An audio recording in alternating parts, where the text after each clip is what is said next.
Hello everybody and welcome to Satisfactory. In this Satisfactory episode we are going to be automating our power with coal generators, producing a whopping 600 megawatts. We are going to go out and explore getting mycelia, power slugs, power shards, and sommer sloops and mercer spheres as well. We are going to finally get our blade runners and automate modular frames. I hope you enjoy this video. I had fun making it, so I hope you enjoy. First thing I prioritized was redesigning my old factory. The old one was big and clunky, so I made this new one, which is smaller, more compact, and makes just the same amount of resources.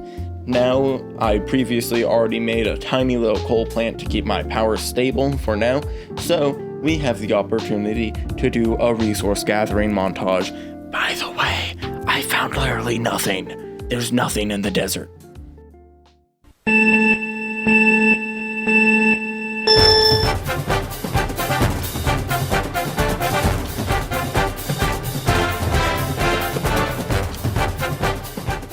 Now that that's done, we can start on a coal power plant to power this entire factory behind me making modular frames. Coal power is an integral part of any Satisfactory playthrough. It allows you to start going out and exploring and unlocking alien technology like sommer sloops, power slugs, and mercer spheres.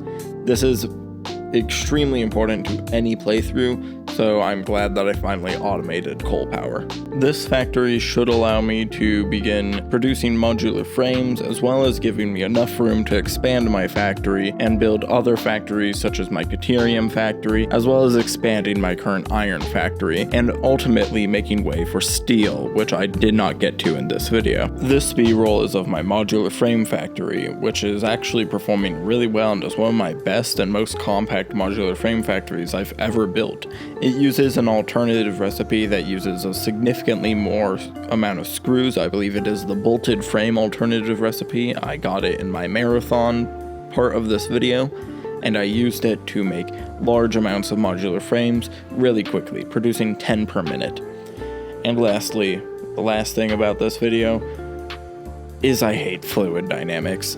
The way that fluid works in Satisfactory, I just don't get, and I don't feel like learning how it works. Right now, I'm having to redo my entire water setup for the coal plant because some things were just getting no water, while other ones were overflowing with water, and they were all connected.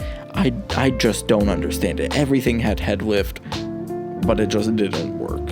I really don't get it.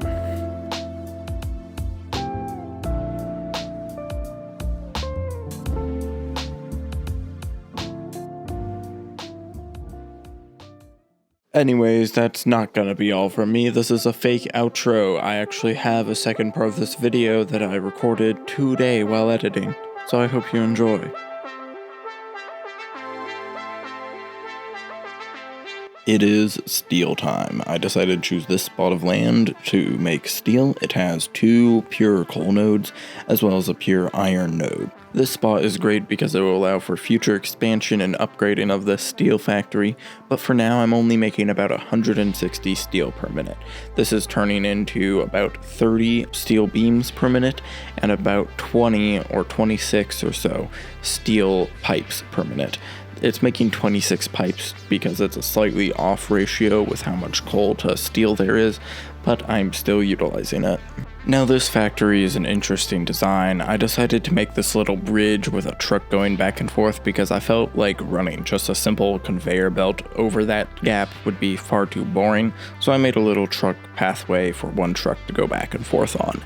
Now when it comes to decorating this factory, I began decorating it, I began painting it and everything, but I realized that I'm going to need glass or quartz production, and I realized that it's going to be an entire system and progression to get that stuff efficiently, so I wouldn't want to just half do it, and I want to actually efficiently make it. So I didn't get around to fully decorating the factory in this episode. That will be the first thing I do in next episode. Speaking of next episode I have some big plans. I'm going to finish decorating this factory. I'm going to get advanced steel production up and going and start producing some complicated parts and hopefully begin production on my first space elevator parts. Additionally, I'm going to be showing a lot more of the modded part of this game, because right now is when some of the mods start coming in. In fact, while recording this last bit of the episode, I unlocked some of the modded tech, such as Refined Power Mark II and Refined Power Mark I. This unlocks solar power and wind power. Additionally, this unlocks the new modular power system. Now, this power system is really interesting, and it produces a lot more than the standard coal generators makes, but it is way more complicated. So I'm hoping to getting around to redesigning my current coal plant with the new modular power to get significantly more power. Now this is the real ending. That's it for this video. Again, it was pretty short. This is just how edited, but I'm gonna try and make the next one longer. That's all. See y'all next time. Subscribe.